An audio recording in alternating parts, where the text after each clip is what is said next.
திமுகவினுடைய தலைவர்களுக்கு எதிரான வழக்குகள் இதுக்கப்புறமா தான் சூடு பிடிக்க ஆரம்பிச்சிருக்கு. அந்த வழக்குகளை இப்பதான் வந்து டெல்லி சைட்ல இருந்து கிளறிட்டு இருக்காங்க அப்படின்னு சொல்லி தகவல்கள் வெளியாயிருக்கு. ஸோ இந்த விஷயத்தை கேட்கும்போது மத்திய அரசாங்கம் தரப்புல இருந்து என்ன சொல்லியிருக்காங்கன்னா, நாங்க ஆஸ் யூஷுவல் செய்யற மாதிரி தான் இந்த கேஸ் எல்லாம் விசாரிச்சுட்டு இருக்கோம். அந்த மாதிரி தான் இது வந்து போயிட்டு இருக்கு. ஒரு லைன் அப்ல தான் இது போயிட்டு இருக்கு அப்படின்னு சொல்றாங்க. ஆனா திமுக தரப்புல இருந்து என்ன சொல்றாங்கன்னா, இந்த டைம்ல ரஷ் அப் பண்ணி எங்க கேஸ்களை திரும்பவும் எடுத்து, அதாவது இந்த எலெக்ஷன் டைம்ல எடுத்து இந்த கேஸை வந்து முடிக்கணும்னு நினைக்கிறதுக்கு என்ன ஒரு விஷயம் இருக்கு.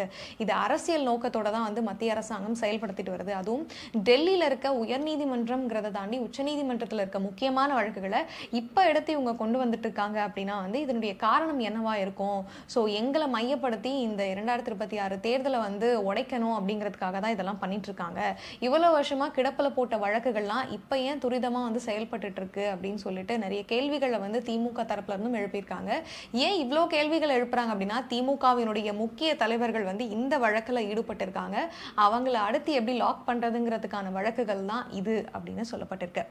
ஸோ இந்த கேஸ்லாம் வெளிவந்தா அரசியல் என்ன மாதிரியான மாற்றங்கள் உருவாகும், ஸோ எந்த கேஸை முக்கியமாக விசாரிக்கணும், இல்லை இந்த கேஸ்க்கு தீர்ப்பு வந்தே ஆகணும், இல்லை இந்த கேஸை பற்றி இப்போ விசாரிக்கிறது அவசியமே இல்லை அப்படின்னு சொல்லி நீங்கள் என்ன நினைச்சாலும் மறக்காம கமெண்ட்ஸில் சொல்லுங்க.